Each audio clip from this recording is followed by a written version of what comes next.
প্রভু যেইভাবে আমার চেহারাকে তুমি সুন্দর বানাইছো, আমার চরিত্রটাকে সুন্দর বানাও। যেরকম ঠিক কিনা? এবং এই সুন্দর চেহারা জাহান্নামের আগুনে জ্বালায়ও না। আল্লাহর নবী আমাদের শিক্ষা দিয়েছেন, এইভাবে বলবে, আল্লাহ আমাকে সুন্দর বানাইছো, চরিত্র যদি সুন্দর না হয়, চেহারা সুন্দর হলে কি হবে? প্রভু গো, আমার চরিত্রকে সুন্দর বানায়া দাও এবং এই সুন্দর চেহারা জাহান্নামের লাকড়ি বানায়ও না। কিন্তু ইডা না বলে উল্টালা বলে, মহিলা যদি সুন্দরী হয়, আসল বেশি স্নো পাউডার আরো আলতাল খাতরা লাগাইয়া পোশাক পইরা অর্ধ ল্যাংটা হইয়া বিশ্ব সুন্দরী হতে চায়। আবার যুবকদের সামনে এমন ভাবে গুড়াইয়া গুড়াইয়া হাঁটিয়া যায়। মহিলাগুলো যদি যুবকদের সামনে দিয়ে এইভাবে স্নো পাউডার আলতাল খাতরা লাগাইয়া উষা দুটো মিন্ডা পর্দা সারা যায়, পৃথিবীর কোন আইন দিয়ে ইফতিজিং থেকে রক্ষা করা যাবে না। এই যে চলো, সুতরাং এখানে যখন মিলে আমার নারী স্বাধীনতার নামে আমার যেমন মন চাই এমনি চলবো, তো ইদার নাম স্বাধীনতা হবে না, ইদার নাম উচ্ছৃঙ্খলতা হবে। সেও মরবো, আরো 2-4-10টা পুরুষের জাহান্নাম হয়ে গেল। আল্লাহ যাদেরকে আওলাদ বেশি দিয়েছেন তাদের জন্য উচিত আল্লাহর শুকর আদায় করা। আবুল আহাবকে দিয়েছেন আল্লাহ রাব্বুল আলামিন যখন তার বিশ্ব নবীকে বললেন, নবীজি এবার মানুষের সামনে তুলে ধরুন লা ইলাহা ইল্লাল্লাহু মুহাম্মাদুর রাসূলুল্লাহ। আমি আল্লাহ ছাড়া কোনো মাবুদ নাই। আবুল আহাব, যে আবুল আহাবকে আল্লাহ দম দিয়েছেন, যে আবুল আহাবকে আল্লাহ রাব্বুল আলামিন মাল দিয়েছেন, সেই আবুল আহাব দুনো হাতে পাথর নিয়ে আল্লাহ নবীর সামনে এসে বলেন, ওগো মুহাম্মদ, আপনার আল্লাহ তাআলার কথা আমরা মানি না। জোরে কোন নাউজুবিল্লাহ। আপনার আল্লাহ তাআলার কথা মানি না আমরা আল্লাহর কথা। এই কথা বলে নবীজি যখন পাথর মারতে গেল, আল্লাহ রাব্বুল আলামিন তখন ডাক দিয়ে বলেন, ওগো নবীজি, আপনার বিরুদ্ধে আসে নাই, বরং আমি আল্লাহর বিরুদ্ধে এসেছি। অত বড় নিমক কালাম আল্লাহ তার নবীর পক্ষ থেকে জবাব দিয়ে দিলেন। আর যখন আবুল আহাব বলল, তাব্বান লাকা আলিহাদা জামাতানা, তুমি ধ্বংস হও, এই কারণে কি তুমি আমাদেরকে এইখানে একত্রিত করেছিলে? আল্লাহ তার জবাবে বলেন, তাব্বাত ইয়াদা আবি লাহাব, আবুল আহাবের দুনো হাত ধ্বংস হও। আর তো দূরে কন্যা যেই মাত্র আপনাদের হয়েছে আবুল আহাবের দুনো হাত ধ্বংস এবং ওয়াতাব্বা ধ্বংস হয়ে গিয়েছে। মা গালান ওয়া মালুহু ওয়া মা কাসাবা, আবুল আহাবের মাল আওলাদ একটাও কাজে আসে নাই, কাজে আসবেও না। আল্লাহ রাব্বুল আলামিন আরো বলেন, সায়াসলা নারান যাতা লাহাবিন ওয়া ইমরাআতুহু, আল্লাহ রাব্বুল আলামিন বলেন, অচিরেই আবুল আহাব এবং আবুল আহাবের স্ত্রী দুজন শিখাময় আগুনের জাহান্নামের আগুনে প্রবেশ করবে।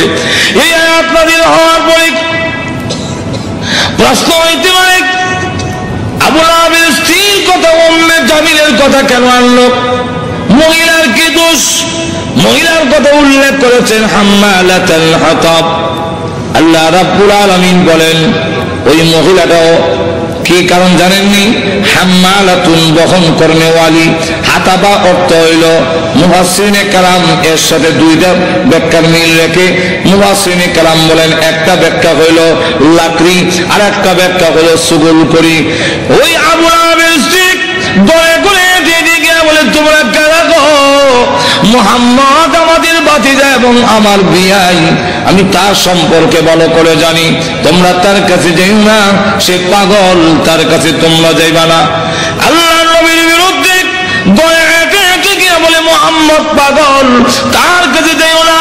আল্লাহ নবী ডাক দেওয়ার পর, আমার আপন চাষি এবং আমার আপন লোকগুলো যদি এইভাবে অপপ্রচার করে, আমি দাওয়াতের কাজ কেমনে করব?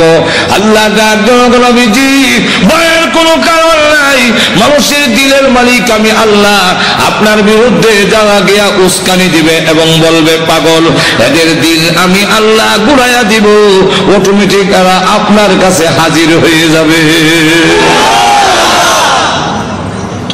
ঠিকই দেখা গেল যাদের কাছে গিয়া বলে মোহাম্মদ পাগল, মোহাম্মদ পাগল, বলে হ্যাঁ তুই বড় বড় নেত্রী নামছে কেন, নেত্রী নামছে কেন, এতে বোঝা যায় পাগল ও ছোট পাগল না, অনেক বড় পাগল, অসাধারণ পাগল। চলো একটু পাগলটা দেখে আসি। পাগল দেখতে এসে দেখা দেখে আল্লাহ নবীর নুরানি চেহারা এত সুন্দর, খানায় কাবার সামনে দাঁড়িয়ে কোরআন শরীফ পড়ে, নবীজির চেহারার আলোতে কাবা ঘরের দেওয়াল আলোকিত হয়ে গেছে। না, এই সুন্দর চেহারার লোক কোনদিন পাগল হতে পারে না। আবার কি জানে পড়ে একটু শুনি। নবীজির কোরআন তেলাওয়াত এত মধুর তেলাওয়াত, শুনে না এই তেলাওয়াত কোন পাগলের হইতে পারে না। والشمس وضحاها والقمر إذا تلاها والنهار إذا جلاها والليل إذا يغشاها। পিছন থেকে তারা কয় এই লোক কোনদিন পাগল হতে পারে না, তিনি আল্লাহর পয়গম্বর, কালিমা পড়ে মুসলমান হয়ে গেছে। তো উম্মে জামিল সে বদনাম করে আল্লাহর নবীর বিরুদ্ধে এবং লাকড়ি এনে প্রতিবন্ধকতা সৃষ্টি করে যখন বাধা দেয়, এই অবস্থায় আল্লাহ রাব্বুল আলামিন বলেন আবু লাহাবের স্ত্রীও জাহান্নামের ভিতরে প্রবেশ করবে। যেই মাত্র এই আয়াত নাযিল হয়েছে তখন আবু লাহাবের স্ত্রীও হাতের মধ্যে পাথর নিয়ে কোমর ও কাপড় বেঁধে রাসূলের উপরে হামলা করার জন্য খানায় কাবার দিকে যখন ধাবিত হচ্ছে, আবু বকর সিদ্দিক বলেন ইয়া রাসূলুল্লাহ, ওই দেখেন আপনার চাচিও বিয়াইও উম্মে জামিল হাতের মধ্যে পাথর, কোমরের মধ্যে কাপড় বান্ধা, এতে বোঝা যায় মহিলা হামলা করবে। একজন মহিলা যদি হামলা করে ইজ্জত আর তাহে কই। নবীজি আবার উনি আপনার মুরব্বী, ওনার ধাক্কা দেওয়া তো যাবে না। আর মহিলা তো এমন এক জিনিস, এমন বিপজ্জনক, ধাক্কা যদি দেন ফিরে বেরলে গা বিপদটা তো আপনার হয়ে যাবে। আমার এমন লক্ষ্য করে দেখেন উম্মে জামিল সে পাথর নিয়ে গেছে রাসূলকে মারবে, কেমন হওয়া। আবু বকর সিদ্দিক বলে অসুবিধা হইতেছে না তো, আরো অসুবিধা হইতেছে, শেষ করে দেন। আমার লক্ষ্য করে দেখুন পাথর নিয়ে আল্লাহ নবীকে মারার জন্য যখন গিয়েছে, আবু বকর সিদ্দিক রাদিয়াল্লাহু আনহু বলেন নবী গো, আপনার চাচি এবং বিয়াই পাথর নিয়ে আসতেছে, এমন কি করি? নবীজি দেখলেন আবু বকর, চিন্তার কোনো কারণ নাই, আমি মহান আল্লাহ কোরআন পড়ব, মহান আল্লাহ আমার হেফাজত করবেন। এই বলে রাসূল আরম্ভ করে দিয়েছেন ইয়াসিন ওয়াল কুরআনিল হাকীম।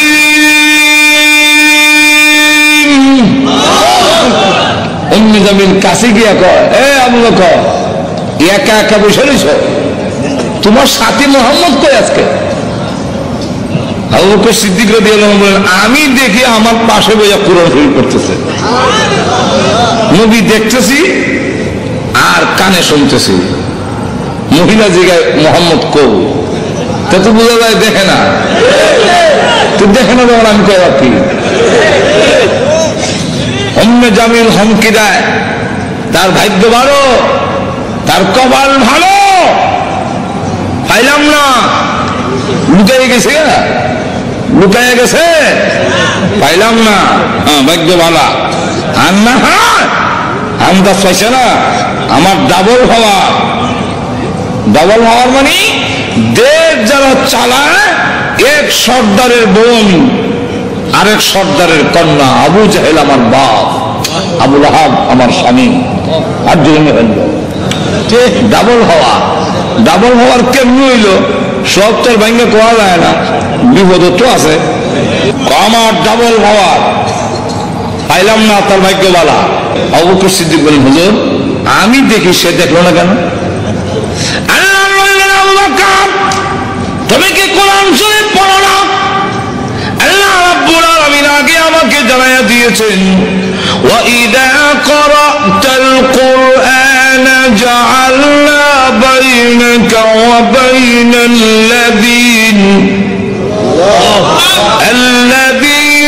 ইউমিনুনা বিল আখিরাতি হিজাবান মাসতুরা। আপনি যখন কুরআন শরীফ পড়ে তখন আপনার আর অবিশ্বাসী বেঈমান কাফেরের মাঝে আমি আল্লাহ হিজাবান মাসতুরা গোপন পর্দা দিয়া আপনারে ঢেকে ফেলি। রাসূল বলেন, আল্লাহ গোপন পর্দাটা কি জানো? আল্লাহু আ'লামু রাসূলুহু, আল্লাহ রাসূল বলেন আমি যেই দিকে তাকাই সেই দিকেই দেখি অসংখ্য ফেরেশতা আমাকে ঘেরাও করে দাঁড়িয়ে আছে। আবু জাহেল, আবু লাহাব ক্ষুব্ধ হইয়া দুই ছেলে রাসূলের দুই মেয়ের বিয়ে করেছিল, মনে আছে তো?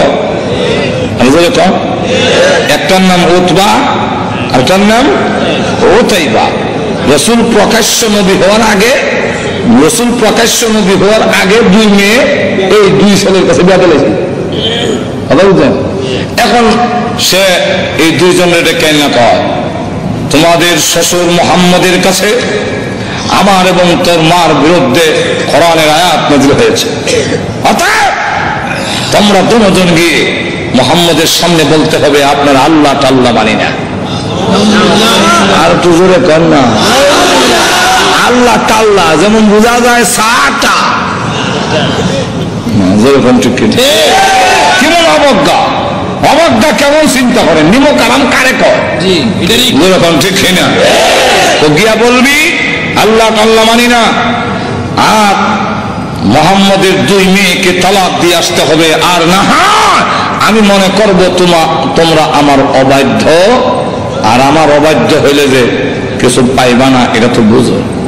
যেমন বাপ ইমুন ফুলা, এটা তো বলার দরকার ছিল, আপনার কথা না মানলে অবাধ্য, আর আল্লাহর কথা না মানলে আর বড় অবাধ্য। আপনার কথা না মানলে আপনার সম্পত্তি থেকে বঞ্চিত হব, আর আল্লাহর কথা না মানলে, নবীর কথা না মানলে জান্নাত থেকে বঞ্চিত হব।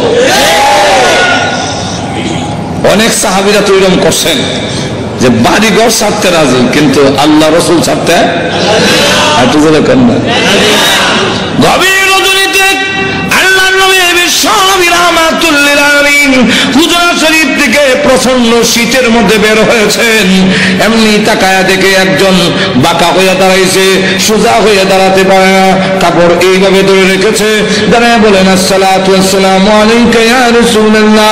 আল্লাহ নবী বলেন, কে রে তুমি এত গভীর রজনীতে আমাকে সালাম দিচ্ছ? আল্লাহ নবী যেই মাত্র জিজ্ঞাসা করলেন, উনি ডাকতে, হুজুর আপনি কি আমাকে চিনতে পারেন নাই? আমি আব্দুল্লাহ। আল্লাহ নবী বলেন, কোন আব্দুল্লাহ? নবীজি কিছুদিন আগে ইসলাম ধর্ম গ্রহণ করেছি, আমার নাম ছিল আব্দুল উজ্জা, আমি আপনার নামটা পরিবর্তন করে আব্দুল্লাহ রেখেছেন, আমি সেই আব্দুল্লাহ। আব্দুল্লাহ তো ধনী বাপ চাচা, তার বাপ চাচা ধনী ব্যবসায়ী ছেলে, সকাল বিকাল কাপড় পরিবর্তন করে আসতো। আজকে তো দেখা যায় গায়ে কাপড় নাই, একটা কাপড়ের টুকরা পরিধান করা, সোজা হয়ে দাঁড়াতে পারে না, তার লজ্জাস্থান খালি হয়ে যায়, হাত দিয়ে ধরে রাখছে কোনো হামে কাপড়ের টুকরা। আল্লাহ নবী বলেন, আমার আব্দুল্লাহর এই অবস্থা কেন? শীতের মধ্যে তরতর করে কাঁপতেছে, কিন্তু কোনো কথা বলে না, কোনো ডাক দেয় না। নবী গো, অপেক্ষায় বসে আছি, কোন সময় আপনি বের হবেন? আপনার নোরানি চারা যদি এক নজর দেখতে পারি, তাহলে আমার অন্তরে আর কোনো দুঃখ থাকবে না। আল্লাহ নবী বলেন, কি হলো তোমার এই অবস্থা কেন? আব্দুল্লাহ আপনার দরবারে কেন আসা যাওয়া করি? আমার চাচা আমাকে বলেছেন বাড়ি ছেড়ে যেতে হবে, আর না হয় মুহাম্মদের দরবার ছেড়ে যেতে হবে। নবী গো, আমি ঘোষণা দিয়েছি, প্রয়োজন বোধে আপনার বাড়ি কেন তাম পৃথিবী ছেড়ে যেতে পারি, কিন্তু একটি মুহূর্তের জন্য বিশ্ব নবীর দরবার আমি ছাড়তে পারবো না। আমাকে বাড়ির থেকে বের করে দিয়েছে, কাপড় চোপড়গুলো দিয়ে যাও। এগুলো তো আমাদের উদ্দেশ্য হইল আমি উলঙ্গ হয়ে গেলে এটা যাব না, লজ্জায় তখন ঘরে বসে থাকবো, আপনার দরবারে আসবো না। আমি তখন আমার চাচাকে জানিয়ে দিলাম, ওগো চাচা, কাপড় হারাতে পারি, ইজ্জত সম্মান হারাতে পারি, আমি সর্বহারা হতে পারি, কিন্তু আল্লাহর কসম ঈমান হারা এক মুহূর্তের জন্য হতে পারবো না।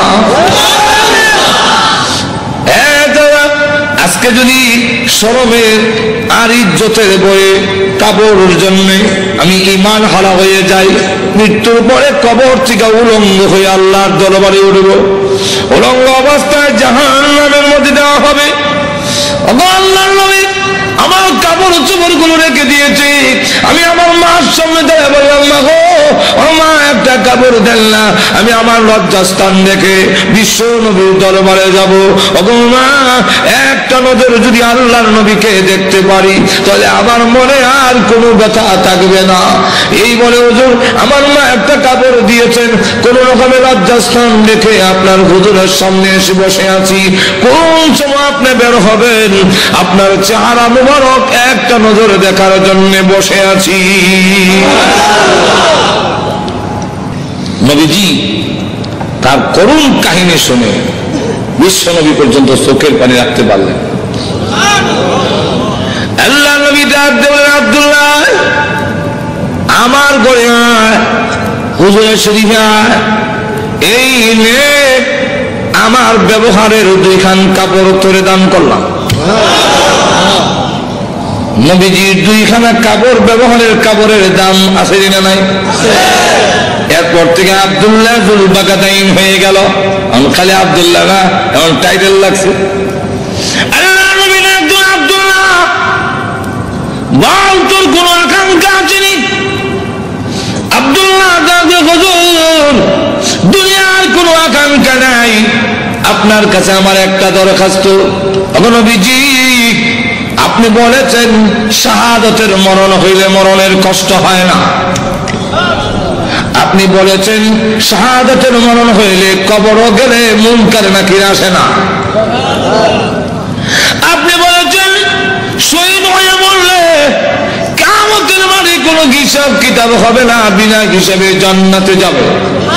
তাই আমার দরখাস্ত, ওগো নবীজি আপনি আল্লাহর কাছে বলুন আমার শাহাদাতের কামনা যেন মহান আল্লাহ কবুল করে নেন। নবীজি দোয়া করে দিলেন, দোয়া রসুলের দোয়া, হাত উঠাইতে দিদি কবুল হইতে। আল্লাহ নবী বিশ্ব নবী রাহমাতুল লিল আলামিন দোয়া করে দিলেন। এখন আব্দুল্লাহর জন্য দোয়া কেমন কবুল হয়ে গেছে। তবুকের যুদ্ধে গেলেন, কিন্তু তবুকের যুদ্ধটা হলো না, ফিরে আসবেন। আব্দুল্লাহ রাস্তার মধ্যে অসুস্থ হয়ে গেলেন, সেখানে তিনি ইন্তেকাল করলেন। আল্লাহ নবী ঘোষণা দিয়েছেন, আল্লাহর রাস্তায় যখন মানুষ বের হয়ে যায়, রাস্তায় মারা গেল শাহাদাতের সওয়াব তাকে দেওয়া হয়। আমার আব্দুল্লাহকে গোসল দাও, কাফন পরাও, আমি নিজে জানাজার নামাজ পড়াবো। নবীজি নিজে জানাজার নামাজ পড়াইয়া লাশ যখন কবরের দিকে নিয়ে যায়, নবীজি পিছনে পিছনে যায়, কবরে পার গেলে পড়ে ডাক দিয়ে বলে, সাহাবীরা রে, কেউ কবরে নামবে না, আমি তার কবরে নামবো। নবীজি আব্দুল্লাহ রাদিয়াল্লাহু আনহুর কবরে নামে 2 হাত উপর দিকে বলে দিয়ে বলেন, আব্দুল্লাহ, সাহাবীরা দে লাশটা আমার হাতে দে, যে আমার আব্দুল্লাহর লাশ আমার কোলে ছেড়ে দে। নবীজির কোলে ছেড়ে দিলে নবীজি এইভাবে লাশটা উপর দিকে উঠাইয়া আকাশের দিকে তাকাইয়া বলে, আল্লাহ আমি আব্দুল্লাহর প্রতি খুশি, তুমিও খুশি হয়ে যাও।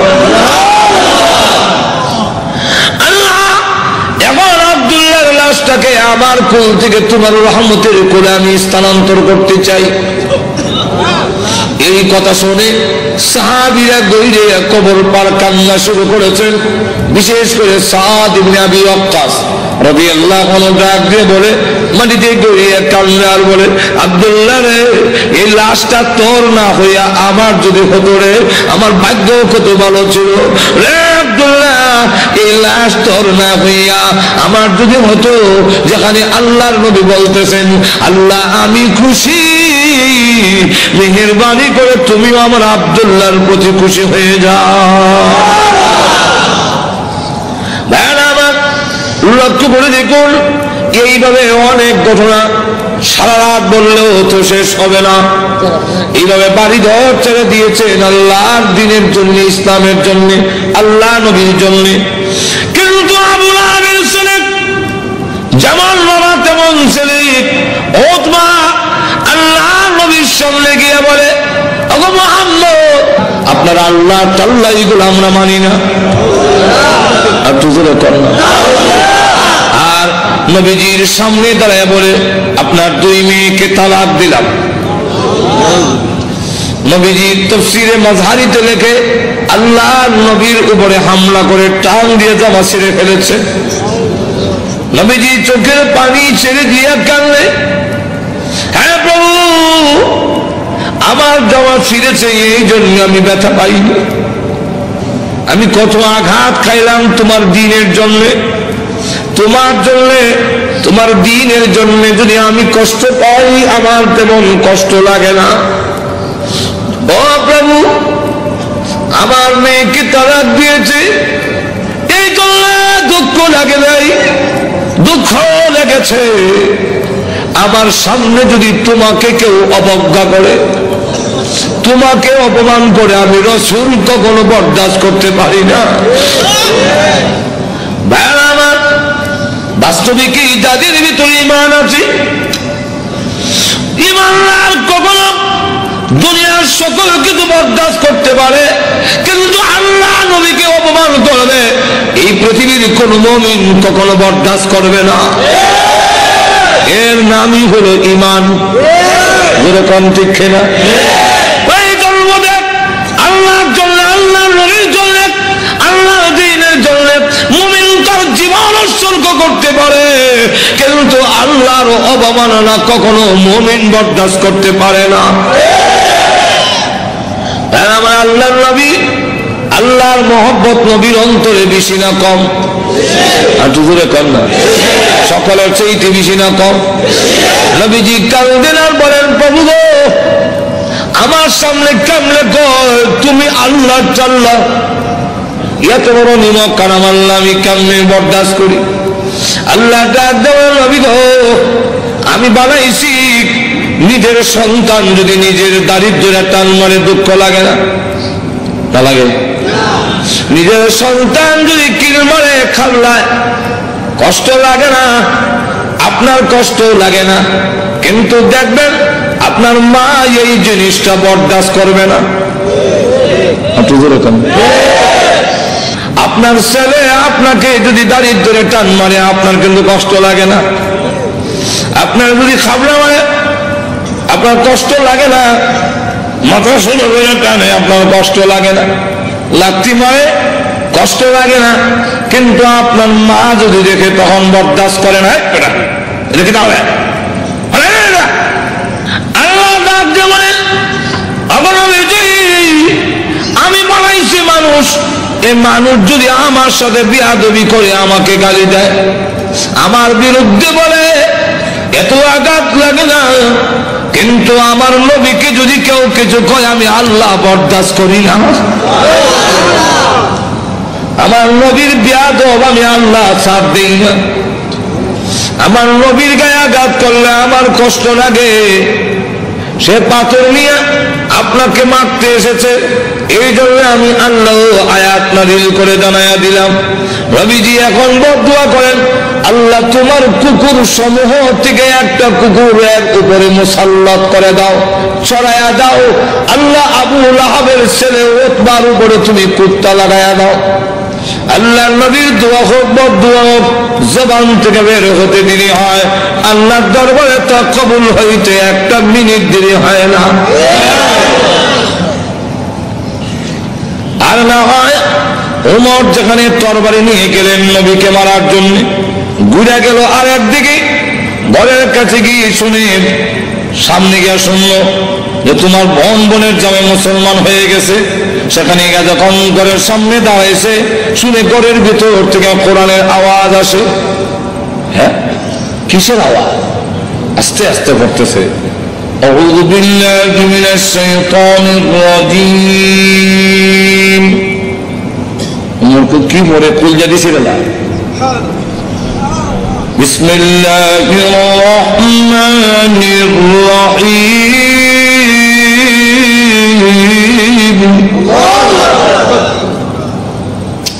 হ্যাঁ, গণকে আওয়াজ ফাতেমা কাহা আজরাইল আইছে, দরজা খুলছে। আর ফরায় যে খাব্বাব রাদিয়াল্লাহু, তিনি দরজার আড়ে লুকায় গেছে। আল্লাহ লা ইলাহা ইল্লাল্লাহ সুবহানাকা ইন্নী। বোন এবং বোনের জামাই তো একবারে মারবে না, উমর তো আমারও দুই টুকরা করলো, তোর বাড়ি এতই আছে। দরজার আড়ে লুকাইয়া খালি খতম ইউজ করে। উমর ঢুকে তার বোনকে দিল এক তাপ্পড়, বোনের জামাই রে তাপ্পড় খাইয়া উল্টে গিয়ে বসছে। বোন বাধা দিয়ে আমার সামনে মারো কেন? দিলাম তোরা একটা। তুই বোন যখন তাপ্পড় খাইছে, খানের কথা হইতে গেছে, বোন তখন কর, শোনো, তুমি যেমন খাত্তাবের ছেলে, আমিও খাত্তাবের মেয়ে। তুমি জানো না ইমান এমন এক জিনিস, এটার মধ্যে যত চাপ দেওয়া যায় অত এটার স্পিরিট। ইমানদার এমন এক জিনিস, এটার যত গোতা দিব অত ভালো উঠবো। গোতা দিত না, ঘুমাইতাম। ঠিক ঠিক। ফাতেমা ডাক দেখো, ভাই তুমি যে আমার চট দিছে মনে করছো আমি বন্ধ হয়ে যাবো? সুস্পষ্ট করে বলে দেই, সত্য ধর্ম গ্রহণ করছি, মারতে পারো, জীবন গেল ছাড়তাম না। তখন কয়ে নিয়ম, মানুষ যখন দিনের উপরে ইসলামের উপরে অটল অচল থাকে, তখন তারা আল্লাহ সাহায্য আসে। আর যারা নির্যাতন করে হেরার দিলের মধ্যে আল্লাহ ডর ঢুকাইয়া দেয়। তোমার কয় ইয়া তো মারলাম তো সামলাইতাম পারি না, কি পড়ছিলে দেখো না, তোমাকে দেওয়া যাবে না। কেন? এটা কোরআনের অংশ।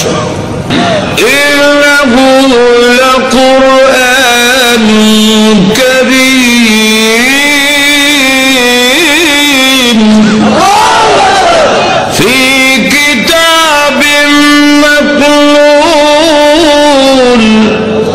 লা ইয়ামাসসুহু ইল্লাল মুতাহহারুন।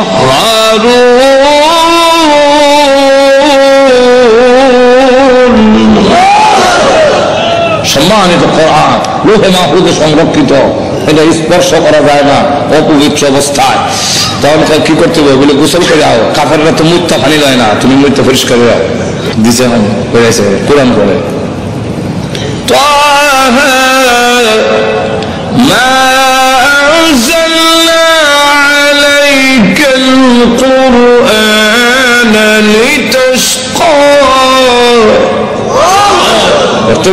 ওই আয়াত পর্যন্ত গেছে।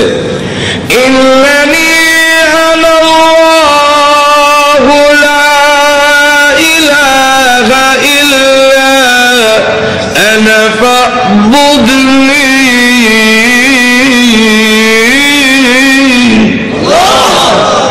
দেখে চোখ থেকে ভারী নহর চালু হয়েছে। এমনি ডাক দেখাবো আমার মোহাম্মদের দরবারে নিয়ে আসল।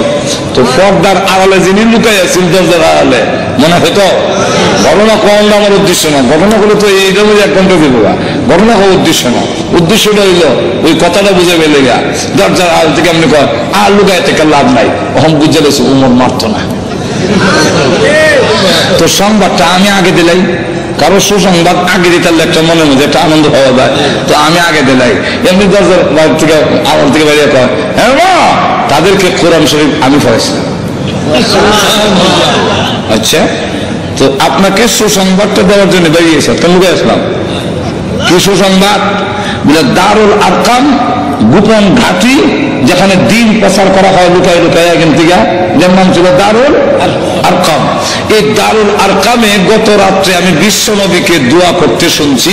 আল্লাহ রাসূল বলছেন আল্লাহুম্মা আইজ্জিল ইসলামা বিআদিল উমরাইন। আল্লাহ 2টা উমর থেকে একটা উমর ইসলামের ভিতরে এনে ইসলামকে শক্তিশালী করে দাও। একটা হলো ওমর ইবনুল খাত্তাব, আর একটা হলো ওমর ইবনে হিশাম, যার টাইটেল হলো আবু জেহেল। আগে আসলে আবুল হাকাম, এর নাম উমর, আর এই আমিরুল মুমিনিন ওনার নাম উমর। আল্লাহ রাসূল বলে এই দুইটা উমর থেকে একটা উমর আমারে দাও। আল্লাহ রাব্বুল আলামিন মনে হয় গত রাত্রের রাসূলের দোয়াটা তোমার বেলায় কবুল হয়ে গেছে। কথাটা বুঝলেন তো? রাসূল দোয়া করতে দেরি হয়, দোয়া হোক এরকম। তো এই অবস্থায় দোয়া যখন দোয়া হোক আর দোয়া কবুল হয়ে যায়, রাসূল যখন কইয়া দিলেন কুকুর সমূহ থেকে একটা কুকুর সরাইয়া দাও, এখন দেখেন কি হয়।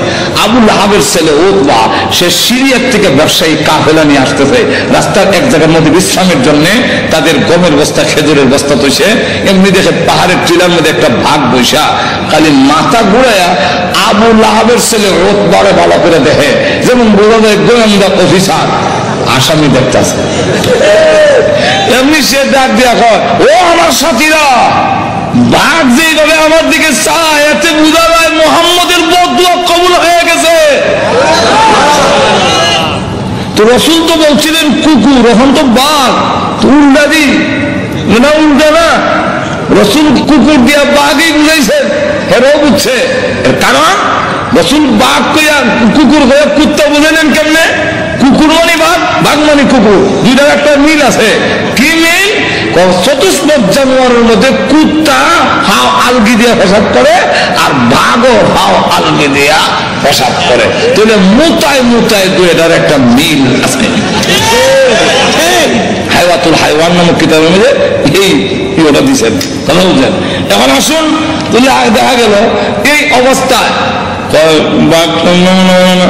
সকলে আপনি আমাদের ছেলে, সর্দারের ছেলে, আপনার সিকিউরিটির ব্যবস্থা আমরা করবো। আপনি ভয় পাচ্ছেন কেন? সিকিউরিটি তারা করবো। সিকিউরিটি কত সিকিউরিটি বন্ধ করে খারাপ হিসেবে লোক নাই, মানুষ নাই, বহুত ঘটনা আসলে এখন না। গজব আসবার হইলে ফিরাইতে পারে না। এমন দেখা গেল সিকিউরিটি দিবে, তখন তারা সব গমের বস্তা বুঝলেন আর খেজুরের বস্তা একখানে একত্রিত করে একটা উঁচা পাহাড়ের টিলার মতো মানে সেখানে জায়গা করে দিয়ে বলেন আপনি সেখানে ঘুমান, আমরা নিচে ঘুমাবো। বাঘের নিয়ম হইল আগে যারে পায় তারে খায়, তা আমাদেরকে খেয়ে না হয়ে খাবে, এর আগে তো না। ঘুমান মানুষ সব ঘুমাইছে, এও নাক ডাকা। যখন নাক ডাকা আরম্ভ হয়েছে, বাঘে কা আমার যাওয়ার টাইম হয়েছে। আল্লাহ যাইবার আগে গন্ধটা তোর নাক ফিট করে রে, এই গন্ধে যারে পাবি তারে ধরবি, উল্টা পাল্টা ধরিস না। বাঘ গিয়া যতটুকু ঘুমাইছে সবটুকু চেক করে, কারণ প্রত্যেকের শরীরে আলাদা একটা ছোট সময় বাইসাল যখন কোথায় গেঞ্জি রানবে, আমার গেঞ্জি রানছেন, এখন কোন গেঞ্জি আব্বার কোনটা বাইসাল বুঝতাম পারবি, আর নিলে থাপ্পর হম মূল্য হলটা নিলে তো নাকও লাগাইতাম, নাকে লাগাই বুঝতাম এটা আব্বার গেঞ্জি, এটা বাইসাল গেঞ্জি, গন্ধের শরীরে একটা গন্ধা। হ্যাঁ, তো বাঘে গিয়ে সবচেয়ে চেক করে গন্ধ তো মিলে না, আমার আসামি তো মাথা ঘুরায় দেখে বস্তার ঘুরে একটা ঘুমায় নাক ডাকাইতেছে। তাহলে এটা দেখে বলি লাভ দিয়ে বস্তার ঘুরছে, ওইটা নাক লাগাইতে পারে, এই যে আমার আসামি নিচে নিয়ে মাথা এখানে, পা এখানে, হাত এখানে, নারী বুড়ি এখানে, আলাদা আলাদা করিয়া মাছের ভাগার মতো সরাইয়া বাঘ আবার গিয়ে টিলাত বৈশা পলক দৃষ্টিতে তাকে রয়েছে। এরা ঘুম থেকে উঠতে যখন চিৎকার দিবে, আমি আনন্দ করব, আল্লাহ এবং নবীর দুশমনরে আমি খতম করেছি।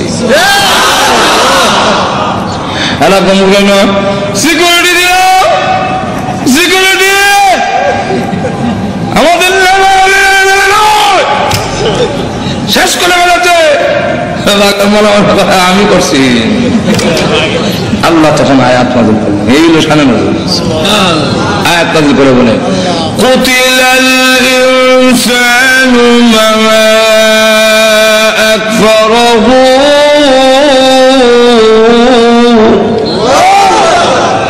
মানুষ ধ্বংস হয়েছে নি, আপনি যদি রক্ষা করতে পারছে, আপনি আমিও ধ্বংস হব মরণের সময়, কেউ আমাদের রক্ষা করতে আর কাল্লা ইযা বালাগাতিত তারাকিয়া ওয়া কিলা মান রাক,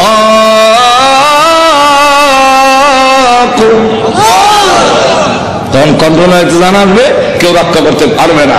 আল্লাহ তখন আয়াত নাযিল করে বলেন কুতিলাল ইনসান, মানুষ ধ্বংস হোক, মানুষ বড় অকৃতজ্ঞ। এখন আল্লাহ এক একটা নিয়ামতের কথা তুলে ধরে বলেন তুই যে অকৃতজ্ঞ হইলে একটু চিন্তা করলি না? মিন আইয়ি শাইইন খালাকা, তুই কিসের তৈরি, তোর কি দিয়ে বানানো হইল? এটার জবাব আমরা দিতে পারবো না, কারণ জানি তো কি দিয়ে বানিয়েছেন। এর লাগে আল্লাহ নিজেই জবাব দিয়েছেন মিন নুতফা, নাপাক পানি দিয়ে বানাইছি, যারা অত্যন্ত ঘৃণিত। আমি আল্লাহ এত সুন্দর করে তোরে বানাইলাম, আবার বানাইছি যে খালাকাহু ফাকাদ্দারাহু, কাদ্দারা ইউকাদ্দিরু। এটার দুইটা ব্যাখ্যা।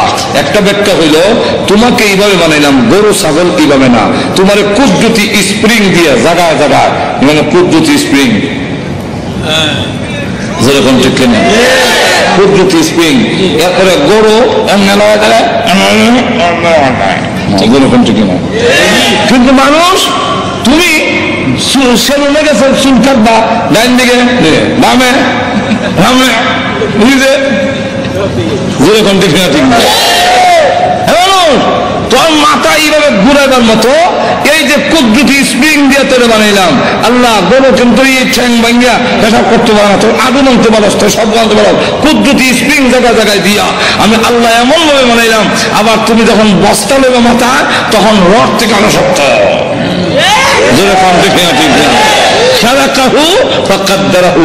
আর একটা কাদ্দারার ব্যাখ্যা হইল কাদ্দারা ইউকাদ্দিরু তাকদীরান। এর অর্থ হলো তুই অত হতাশ হওয়ার দরকার নাই, অত পরেশান হওয়ার দরকার নাই, সুদে বসে খাওয়ার দরকার নাই। তোমার কপালও তোমাকে জন্মের 50,000 বছর আগে কপাল লেখা কয়টা দোকানের মালিক হবি, এটা লেখকেই তোর দুনিয়াতে পাঠাইছি। আল্লাহ তাই বলেন এক একটা নিয়ামত উল্লেখ করে আমাদেরকে বলেছেন নিমক হারাম হলো না।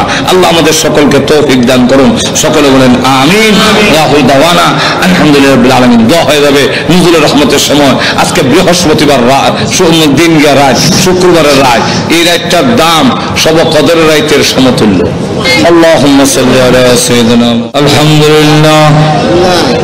ربنا ظلمنا أنفسنا وإن لم تغفر لنا وترحمنا لنكونن من الخاسرين. ربنا اغفر لنا ولوالدينا رب ارحمهما كما ربياني صغيرا. رب ارحمهما كما ربياني صغيرا. رب العالمين तमाम জীবনের গুনার বোঝা মাথায় নিয়ে আসামির বেশে অপরাধের বেশে বিক্ষোভ কাঙ্গালের মতো আলিম ওলামা নিয়ে সাদা দাড়িওয়ালা মুরব্বী নিয়ে নওজোয়ান ভাইদেরকে নিয়ে মাসুম বাচ্চা নিয়ে পর্দার আড়ালের নেককার মা বোনদেরকে নিয়ে আমি গুনাহগার তোমার শাহী দরবারে হাত বাড়াইলাম। মেহেরবানি করে গো জিন্দেগির গুনাহ মাফ করে দাও। আল্লাহ জানি না আজকের এই মোনাজাত কার জন্য জীবনের শেষ মোনাজাত। কত মানুষ ঘুমায় আর উঠে না, কত মানুষ ঘর থেকে বের হয় আর ঘরে ফিরে আসে না। আল্লাহ জানি না কার জন্য কাপড়ের কাপড় দোকানে জমা হয়ে গেছে। আল্লাহ মৃত্যু আসার আগে আগে আমাদের তুমি মাফ করে দাও। তুমি যদি মাফ না করো বলো না আমরা কোথায় যাবো, কার কাছে? আমাদের তো যাইবার আর কোন জায়গা না। আল্লাহ আমরা যে যে উদ্দেশ্য তুলেছি প্রত্যেকের মেয়েকে আশা পূরণ করে দাও। আমাদের মধ্যে যারা অসুস্থ বেমারে আছেন তুমি শিফা করে দাও। আল্লাহ আমাদের সন্তানগুলোকে নামাজি দিনদার পরেজগার বানায়া দাও। আল্লাহ আজকের এই মাহফিল আয়োজন যারা করেছেন শোনার জন্য যারা এসেছেন সাহায্য সহযোগিতা যারা করেছেন আল্লাহ সকলের জন্য এই মাহফিল কিয়ামতের মাঠে নাজাতের ওসিলা বানায়া দিও। আল্লাহ যে মসজিদের নির্মাণের কাজ আরম্ভ করা হয়েছে এই মসজিদে তুমি কবুল করো। আল্লাহ তোমার নবী বিশ্ব নবী রাহমাতুল লিল আলামিনের অত্যন্ত আদরের স্ত্রী হযরত আয়েশা সিদ্দিকা রাদিয়াল্লাহু আনহার নামে আল্লাহ এই মসজিদ তুমি কবুল করে দাও, সকলের জন্য নাজাতের ওসিলা বানায়া দাও। যত জরুরত আছে প্রয়োজন আছে তোমার গায়বী খাজানা থেকে পুরা করে দাও রব্বুল আলামিন। আল্লাহ অনেক পরীক্ষার্থী আছেন আল্লাহ পরীক্ষায় আল্লাহ কামিয়াব হওয়ার ব্যবস্থা করে দাও। আল্লাহ পরীক্ষার মধ্যে উত্তীর্ণ হওয়ার ব্যবস্থা করে দাও। আল্লাহ আমাদের পক্ষ থেকে আল্লাহ কোটি দরুদ আর সালাম সোনার মদিনা পৌঁছে দাও। আল্লাহ যত মুমিন মুমিনাত কবরে ঘুমিয়েছেন সকলের কবরের আযাব মাফ করে দাও। এই এলাকার মাটির নিচে যত মুর্দা ঘুমায় আমাদের মুখের দিকে হাতের দিকে তাকিয়ে আছেন মেহেরবানি করে সকলের কবরের আযাব মাফ করে দাও। বিশেষ করে আমরা রাত বাড়াইলাম জানি না গো কার মালাই কারা বালাই আল্লাহ মার কথা বলতে পারি না, কত লাঠি মার কলিজায় মারছি, কত রাত গেল আমি আমার মাকে ঘুমাইতে দেই নাই। আল্লাহ গভীর রাত্রে বাড়িতে গিয়ে উঠানে পা রেখে দেখতাম কারো ঘরে আলো দেখা যায় না, কিন্তু আমার মার ঘরে এখনো আলো দেখা যায়। মায়ের সন্তানের জন্য ঘুমায় না। আল্লাহ অনেক বছর হয়েছে মা কবরে ঘুমায় আছেন, কোন অবস্থায় আছে তা তো জানি না গো আল্লাহ। এই জুম্মার রাত্রিতে আল্লাহ রহমত নাজিল হওয়ার সময় আমি গুনাহগার হাত বাড়াইলাম। আল্লাহ আমার কবরে আযাব দিও না, আল্লাহ আমার কবরে আযাব দিও না, আল্লাহ আব্বার কবরে আযাব দিও না। যে আব্বা ভালো জিনিস খাইলো না, ভালো কাপড় পরলো না, টাকা খরচ হয়ে যাবে, সবকিছু রেখে দিয়ে শূন্য হাতে ওই গুরুস্থানের বাংলা কবরে গোবায়। যার বাড়ি দিয়ে আমি বাড়িওয়ালা, যার ঘর দিয়ে আমি ঘরওয়ালা, যার ক্ষেত দিয়ে আমি ক্ষেতওয়ালা, যার জমিন দিয়ে আমি জমিওয়ালা হইলাম, আল্লাহ ওই আব্বার কবরে আযাব দিও না। মা বাবার কবরকে জান্নাতের বাগান বানায়া দাও। আল্লাহ আমাদের উস্তাদ পীর মাশায়েখ যারা দুনিয়াতে নাই, আল্লাহ ও প্রভু ওনাদেরকে জান্নাতের সুউচ্চ মর্যাদা দিয়ে দাও। আল্লাহ আমাদের উস্তাদ পীর মাশায়েখ যারা হক্কানি উলামায়ে কেরাম দুনিয়াতে আছেন বালিয়ার পীর সাহেব সহ, আল্লাহ ওনাদেরকে হায়াতে তাইয়্যিবা দান করো। আয় আল্লাহ আমাদেরকে মক্কা মদিনা বারবার জিয়ারত করার তৌফিক দাও। আল্লাহ স্বপ্নের যুগে তোমার নবীজির নুরানি চেহারাখানা দেখাইয়া দিও। আল্লাহ আমাদেরকে যেদিন মরণ দাও ঈমানের সাথে মরণ দিও, বেঈমান বানায়া কবরে দিও না। আল্লাহ প্রভু আমাদেরকে গাড়ির নিচে বানাইয়া বেইজ্জত করে রাস্তাঘাটে মাইরো না, আগুনে পোড়াইয়া পানিতে ডুবাইয়া মাইরো না। আল্লাহ ক্যান্সার দিও না, আল্লাহ এইডসের মতো মহামারী দিও না, হাড় বাল কিডনি নষ্ট করে দিও না, ব্রেন জবান নষ্ট করে দিও না, প্যারালাইসিস দিয়ে বিছনায় ফেলে রেখে রেখে মরণ দিও না। আল্লাহ যেদিন মরণ দাও গো জুম্মার দিনে নামাজের সেজদার মধ্যে মালাকুল মউত পাঠাইয়া দিও। আল্লাহ বিশ্ব নবীর তুমাইলে আমাদের দোয়া কবুল করে নাও। বিশ্বনবীর উসিলায় আমাদের দোয়া কবুল করে নাও। আয় আল্লাহ তাআলা আজকের এই মাহফিলে আমাদের খালি বিদায় করে দিও না। দুনিয়াতে দেখেছি জুম্মার দিনে কোন ফকির ধনীর দরজায় গেলে ধনীরা খালি বিরত দেয় না। আল্লাহ জুম্মার রাত্রিতে তোমার দরবারে হাজির হয়েছি গো আল্লাহ, আমাদেরকে তুমি খালি বিদায় করে দিও না।